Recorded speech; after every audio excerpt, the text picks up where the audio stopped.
نحمده ونصلي على رسوله الكريم اما بعد فاعوذ بالله من الشيطان الرجيم بسم الله الرحمن الرحيم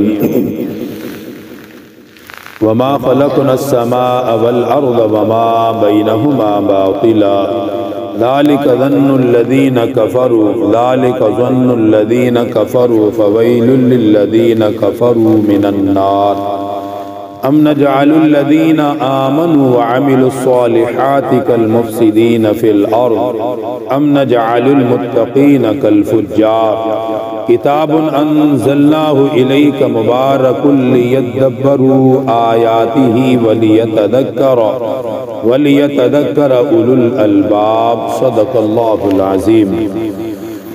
ماقبل آیات مبارکہ میں اللہ سبحانہ وتعالی نے حضرت داؤد علیہ السلام کا ذکر فرمایا کہ ان کو نبوت اور رسالت کے ساتھ اللہ تعالیٰ نے زمین کا اقتدار بھی عطا فرمایا اور ان کو عدل اور انصاف کی ہدایات کی گئی کہ ہمیشہ اپنی رعایا کے ساتھ عدل کرنا ہے، انصاف کرنا ہے، کیونکہ نظام قائم ہی عدل اور انصاف سے ہوتا ہے۔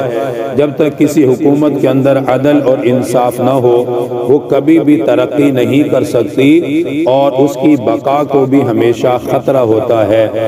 جس نظام کے اندر عدل ہوگا، انصاف ہوگا، ہمیشہ ترقی پائے گا اور وہ دیر پا قائم رہ سکے گا۔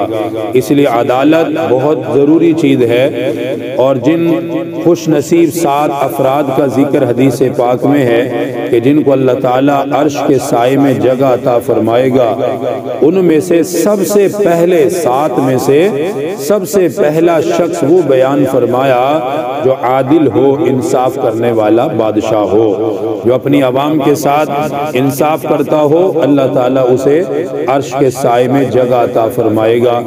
ایک اور فضیلت اس کی عادل بندے کی بیان ہوئی ہے حدیث میں، فرمایا عادل آدمی جب بھی دعا کے لیے ہاتھ اٹھائے اللہ تعالیٰ اس کی دعا کو رد نہیں فرماتا، اللہ تعالیٰ اس کی دعا کو قبول فرماتا ہے۔ تو اس لیے عدل انصاف بہت ضروری چیز ہے۔ حضرت داؤد علیہ السلام کو یہ ہدایات دی گئی۔ آج کی ان آیات میں ساتھ ہی قیامت کا منظر بیان فرمایا کہ اللہ تعالیٰ بھی قیامت کے دن ترازو قائم فرمائے گا۔ ان یوم الفصل کان میقاتا، وہاں ترازو قائم ہوگا، پوری عدالت انصاف ہوگا، کسی کے ساتھ ایک ذرے برابر بھی ظلم اور زیادتی نہیں ہوگی، ہر ایک کے ساتھ انصاف کا معاملہ کیا جائے گا۔ اس لیے قرآن پاک میں یہ بات ارشاد فرمائی کہ ایمان والے اور کافر کبھی بھی برابر نہیں ہو سکتے۔ انصاف اس بات کا تقاضا ہی نہیں کرتا، ایک طرف کافر ہو ایک طرف مسلمان ہو، یہ کبھی برابر ہو ہی نہیں سکتے ہیں۔ ایمان بہت بڑی چیز ہے اور کفر ضلالت، گمراہی اور جہنم میں جانے کا سبب ہے۔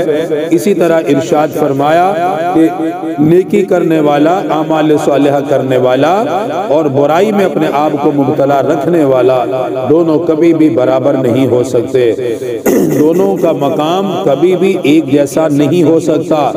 ایک بندہ نمازی ہے اور ایک بے نمازی ہے، کبھی بھی برابر نہیں ہو سکتے۔ اللہ تعالیٰ کے ہاں نمازی کا ایک بہت بڑا درجہ ہے اور بے نمازی پر اللہ تعالیٰ کی ناراضگی ہے۔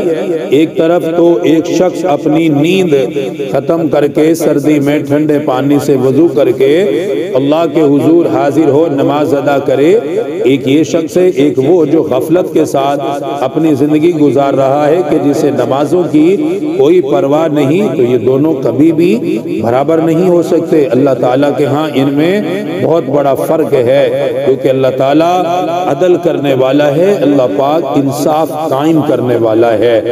اسی لیے ساتھ ہی فرما دیا کہ قرآن پاک کے اندر بھی اللہ تعالیٰ نے ان چیزوں کو اسی لیے بیان کر دیا تاکہ لوگوں کو پتہ چلے نمازی بے نمازی کبھی بھی برابر نہیں ہو سکتے، ایمان والا اور کفر پہ مرنے والا کبھی برابر نہیں ہو سکتے۔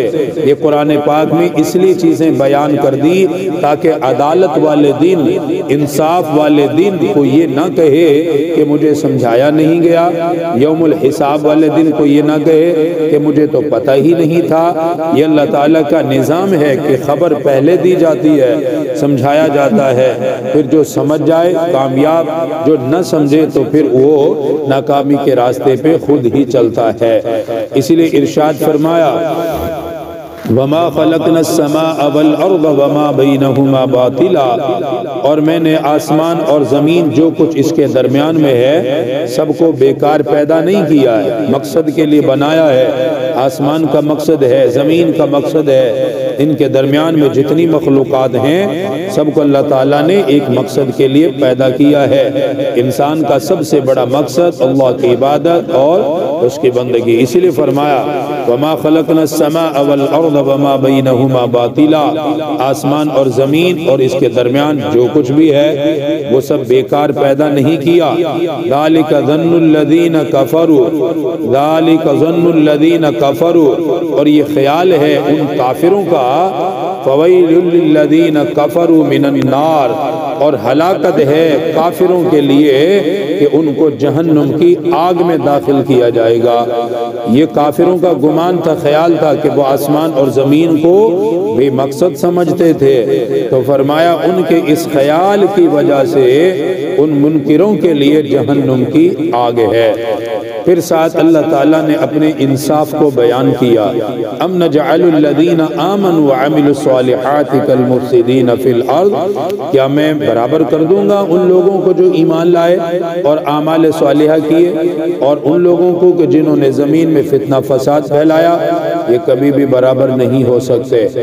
ام نجعل المتقین کالفجار، کیا میں برابر کر دوں گا ان کو جو تقوی اختیار کرنے والے، نیکی کرنے والے اور جو فسق و فجور کی زندگی، ڈھیٹ پن کی زندگی گزارنے والے؟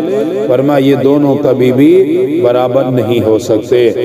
اس لیے قرآن پاک میں خبر دی گئی ہے، کتاب انزلناہ الیک، یہ نازل کی گئی ہے کتاب آپ پر، مبارکن برکت والی ہے، یہ لیدبروا آیاتہ، نازل اس لیے کیا تاکہ اس کی آیات کے اندر دھیان کیا جائے، تدبیر کی جائے اور غور و فکر کر کے، ولیتذکر اولو الالباب، جب غور و فکر کرو گے تو عقل والے اس سے نصیحت حاصل کر لیں گے کہ آخر میں کچھ نہ کچھ انجام ہے، جنت ہے، جہنم ہے، کامیابی اور ناکامی کا معیار انسان کے اعمال پر ہے۔ اللہ تعالیٰ دین کی صحیح سمجھ عطا فرمائے۔ الحمدللہ رب العالمین، والصلاة والسلام علی سید الانبیاء والمرسلین۔ ربنا آتنا فی الدنیا حسنہ وفی الآخرۃ حسنہ وقنا عذاب النار وقنا عذاب القبر وقنا عذاب الحشر وقنا عذاب المیزان۔ رب اغفر لی ولوالدی وللمؤمنین یوم یقوم الحساب۔ اللہم انی اسألک الہدی والتقی والعفاف والغنی، وصلی اللہ تعالی علی رسول خیر خلقہ محمد وآلہ۔